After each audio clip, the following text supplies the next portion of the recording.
Social মিডিয়ায় viral কে না হতে চায়? ভাইরাল হওয়ার মতন কন্টেন্ট সবাইকে খুঁজে পায়। কন্টেন্ট না থাকলে শ্রাদ্ধ বাড়ি চলবে। ভাইরাল হয়ে যাব, তারপর যে যা খুশি বলবে। এমনি চলতে থাকলে একদিন দেখা যাবে শ্রাদ্ধ বাড়ির সাথে শ্মশানের ভিডিওও পাবে। আমার দিদা মারা গেছে আর সবাইকে যেতে হবে শ্মশানে। আমিও দেরি না করে ঝটাপট রেডি হয়ে চলে গেলাম শ্মশানে। আর চলো আমার দিদা মারা যাওয়ার আর শ্মশানের ব্লগটা তোমাদের সাথে শেয়ার করি। हे प्रभु, हे प्रभु, हे हरि राम कृष्ण जगन्नाथ प्रेमानंद, ये क्या हुआ? আসলে এরা আমাদের মতন সুস্থ স্বাভাবিক নয়। এদের মেরে বাপের বিয়ে দেখিয়ে দিতে হয়। আমার বাবার বিয়ে, তোমরা ঠিকই শুনেছো, আমার বাবারই বিয়ে।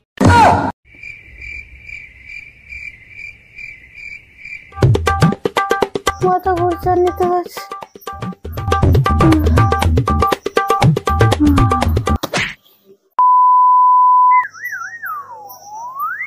তো কেমন আছো সবাই? খুব ভালো। अब की बार 300 पार। अब की बार আরে না না না না, আমি কোন দলকে প্রমোট করতে আসিনি। এই টি শার্টটা আমার অনেকদিন ধরেই কেনা ছিল, কিন্তু পরতেই পাচ্ছিলাম না। ভাবলাম ভোট দিতে যাবো সেদিন পরবো, কিন্তু সেদিন পরলেও তো ভাই তাই ভাববে যে আমি কোনো পার্টিকে সাপোর্ট করতে যাচ্ছি। অ্যাকচুয়ালি আমি কোনো পার্টিকেই সাপোর্ট করি না, আমি নির্দলীয়। এমন অবস্থা হয়েছে এখন, না সবুজ পরতে পারি না অরেঞ্জ, কি কালার যে পরবো সেটাই বুঝতে পারছি না।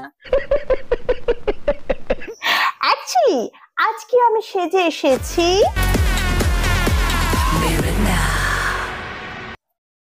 সো চারিদিকে কি চলছে গাইস? আমার বাবার বিয়ে, তোমরা ঠিকই শুনেছো, আমার বাবারই বিয়ে। বাবার বিয়ে? সেটারও ভিডিও? আমার বাবার বিয়ে, তোমরা ঠিকই শুনেছো, আমার বাবারই বিয়ে। কারণ আমার মা আমার বাবাকে প্রায় 3 বছর আগে ছেড়ে চলে গেছে। মা ছেড়ে চলে গেছে?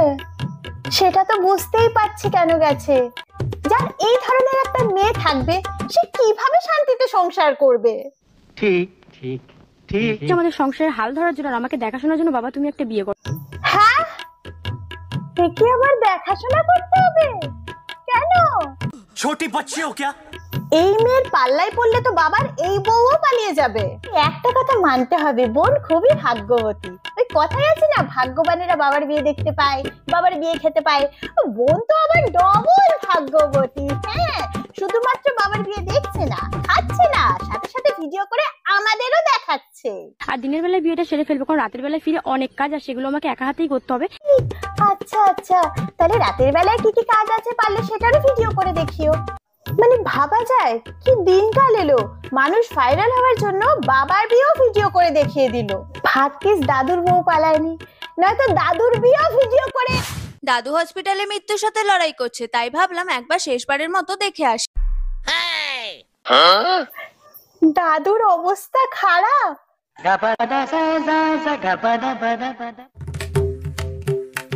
আচ্ছা, আসলে বেশ কিছুদিন ধরে দাদু অসুস্থ থাকায় দাদুকে হসপিটালে ভর্তি করতে হয়েছিল। আর আজকে হঠাৎ করে খবর এসেছে দাদুর অবস্থা নাকি খুবই খারাপ। এর আগে কিন্তু দাদু অনেকবারই হসপিটালে ভর্তি হয়েছিল, কিন্তু তারপরেও সুস্থ হয়ে বাড়ি ফিরে এসেছে।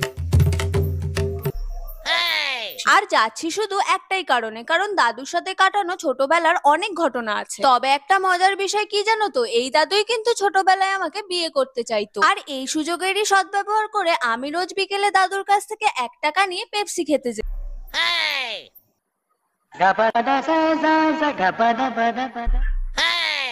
যাই হোক, তোমরা কিন্তু আমার দাদুর জন্য অবশ্যই প্রে করো। আমার দাদুর কিন্তু এখনো মরার বয়স হয়নি, কারণ দাদুর বয়স সবে মাত্র 88। মরার বয়স হয়নি বলেই বুঝি এমনি সেজে গিয়ে মারতে চাইছো? যাই হোক, এখন কিন্তু হসপিটালে যাওয়ার জন্য আমার লুকটা রেডি হয়ে গেছে। নাও এবার তোমরাই কমেন্টে জানাও আমাকে কেমন লাগছে। পুরো পেতনি। মানে এতক্ষণ ধরে খসে কি এমন হলো? খসার আগেও পেতনি ছিলে, খসার পরেও পেতনি। এইসব ভিডিওর আসল দোষী হলো ওই শ্রাদ্ধ বাড়ির ব্লগ। তো আমার নাম লিখবা না, তাহলে তারে কিন্তু রোস্ট করে দেবো। আমার ফটো দিয়ে নাম নিতে এই মাইয়া শ্রাদ্ধের অনুষ্ঠানে এমন সেজে গেছে, এর থেকে দেখে এই সবাই ম্যাডামই প্রথম আমাদের সাথে শ্রাদ্ধ বাড়ির special get ready with me share করেছিল।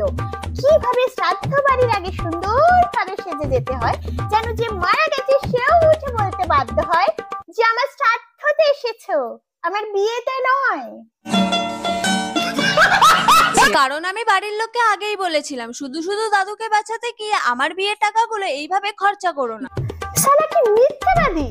মানে ফার্স্ট ভিডিওতেই বললো যে এই দাদু আমার নিজের দাদু না, আমাদের পুরনো বাড়িতে ভাড়া থাকতো। উনি কিন্তু আমার নিজের দাদু নয়, আসলে এই দাদু আমাদের পুরনো বাড়িতে ভাড়া থাকতেন। আর এখন কি বলে যে দাদুর হাতের অপারেশনের জন্য নাকি ওর বাড়ির লোক টাকা দেবে, তা আবার ওর বিয়ের টাকা। ভাইরাল হওয়ার জন্য আর কত মিথ্যে বলবে? তোমাদের শ্রাদ্ধ বাড়ির ব্লগার আমাকে রোস্ট করেছে, ব্যাপারটা ঠিক ওই রকম হয়ে গেল না, চালনি কয় ছুঁচকে তোর পেছন কেন ছেঁড়া। মানে যে নিজে এক সময় রোস্ট হয়ে এখন এত বড় বাড়ি বানিয়ে নিল, সে আবার এসেছে আমাকে রোস্ট। যাই হোক, ও আচ্ছা আচ্ছা, এবারে বুঝেছি যে এই ম্যাডামও বাড়ি বানাতে চায়, সেটা বললেই হয়। আমি একজন সোশ্যাল মিডিয়া ইনফ্লুয়েন্সার, আমাকে কি মেকআপ ছাড়া মানায়? Social media influencer? বাবা রে বাবা, কি ইনফ্লুয়েন্স করছো মামনি? কে দাদু হসপিটালে সিরিয়াস কন্ডিশনে পড়ে থাকলে কিভাবে যাত্রা পার্টির মতন সেজে আধমরা দাদুর ফুল মরার ব্যবস্থা করতে যেতে হয়? নিঃসন্দেহে তুই ঠিক কথা বলেছিস। তারপর তো তোমরাই রাস্তায় দেখলে বলবে দিদিকে কি বাজে দেখ। যাক বাবা, এতক্ষণ পর হলেও একটা সত্যি কথা শুনতে পেলাম। হ্যাঁ, তোমরা অনেকেই দেখছি কমেন্টে বলছো আমি নাকি ভাইরাল হওয়ার জন্য এসব করছি। তাহলে আসল কথাটা শোনো, আমাকে ভাইরাল হওয়ার জন্য এত কিছু করতে লাগে না, আমি আগে থেকেই ভাইরাল। বিশ্বাস না হলে গুগল করে দেখে নি। হ্যাঁ, গুগল করেছিলাম তো, বললো তার কাটা।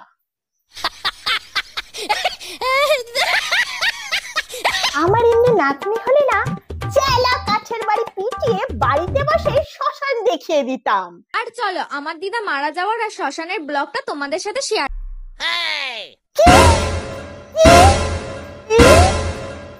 দিদা মারা গেছে, শ্মশানে যেতে হবে, তার ভিডিও? আর আগে আমি একটু রেডি হয়ে নি, আর শ্মশানে গিয়ে কি কি হয় তো চলো পুরো ভিডিওটা দেখতে থাকো, সবটাই শেয়ার করব তোমাদের সাথে। আমি ঠিক শুনছি তো? দাঁড়াও দাঁড়াও, দেখছি কি ঠিক জানি না। দাঁড়াও, চশমাটাও চেঞ্জ করে নি।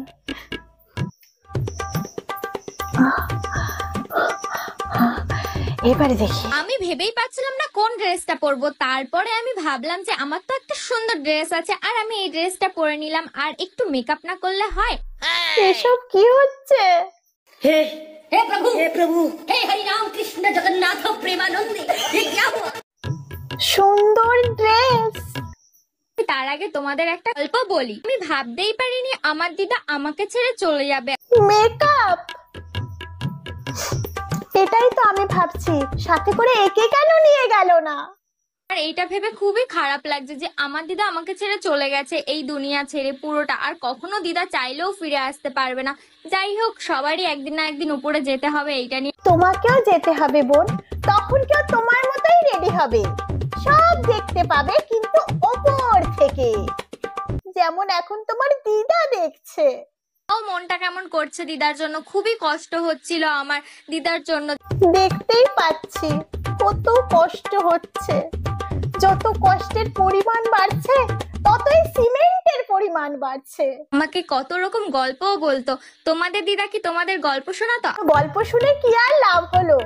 দিদা যদি জানতো নাতনি এই কাণ্ড ঘটাবে, তাহলে বেকার বেকার গল্প বলে নিজের সময়টা নষ্ট করতো না। আর এইদিকে আমি মেকআপ করতে করতে দেখো মেকআপটা কি হয়ে গেছে, কারণ আমার এত টেনশন, এত কষ্ট হচ্ছে আমার দিদার জন্য। দুঃখ গো, আহা গো। এইদিকে আমি বুড়োটা একটু আঁকিয়ে নিলাম যেমন তেমন ভাবে, আমি কিন্তু বেশি কিছু না না না, একদম বেশি কিছু করেনি। আর একটা জিনিস বাকি ছিল, যেহেতু মেকআপটা বোঝোই তো, যেন না বোঝা যায় এই জন্য একটু পাউডারটা দিয়ে দিচ্ছিলাম যাতে। আচ্ছা আচ্ছা, চুন, আচ্ছা আচ্ছা, হ্যাঁ হ্যাঁ হ্যাঁ, যেমন তেমন করে যাই, ন্যাচারাল একদম সেজেছি, মানে কিচ্ছু দিইনি, না সাজলে না হয়। তো আমি কোথায় আর সেজেছি, জাস্ট কোথায় আর সেজেছে? এটা সেজেছে নাকি ভাই? কিচ্ছু সাজেনি। সেন্টটা মারতেই ভুলে গেছি, আর সেন্টটা দিয়ে আমি ফিনিশিং করে দিলাম। দেখো মারতে মারতে আমি এতটা মেরে দিয়েছি, কি সুন্দর। হ্যাঁ হ্যাঁ, ভালো করে সেন্ট দাও যেন উপর পর্যন্ত গন্ধ যায়। এদিকে আমার লুকটা দেখো কেমন, একটু পরি পরি লাগছে না আমাকে না দেখতে? তো চলো এবার চলো দেখা যায়। ফাইনালি আমি শ্মশানে চলে এলাম, আর সবার মাঝখানে ভিডিও করতে কেমন একটা লাগে। আমার একটাই প্রশ্ন, একে কে শ্মশানে ঢুকতে দিল?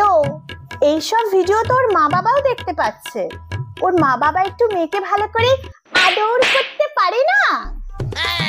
এগুলো দেখে তো আমি চিন্তায় পড়ে গেছি, মানে আমি মরে গেলেও কি এমনি কোনো পাবলিক এসে ভিডিও করবে? ভাগ্যিস ওপরে ওঠার কোনো সিঁড়ি নেই, নয়তো এই ধরনের মেয়ে পারলে পেছন পেছন ওপর পর্যন্ত চলে যাবে ভিডিও করার জন্য, আর ওপরে গিয়ে বলবি গাইস আমি উপরে পৌঁছে গেছি দিদাকে পৌঁছানোর জন্য, দেখতেই পাচ্ছো। আর শেষে এতটুকুই বলবো, যা যুগ দেখছি একদিন দেখতে পাবে জীবিত মা বাবাকে ভিডিওর জন্য মেরে ভাইরাল হয়ে যাবে। ঠিক বলেছো। সো আজকের ভিডিও এতটুকুই। আজকের ভিডিও তোমাদের যদি ভালো লেগে থাকে then guys do like share comment and subscribe, আর নিজে হাসো সবাইকে হাসাও, নিজে ভালো থাকো সবাইকে ভালো রাখো। Okay guys, then take care.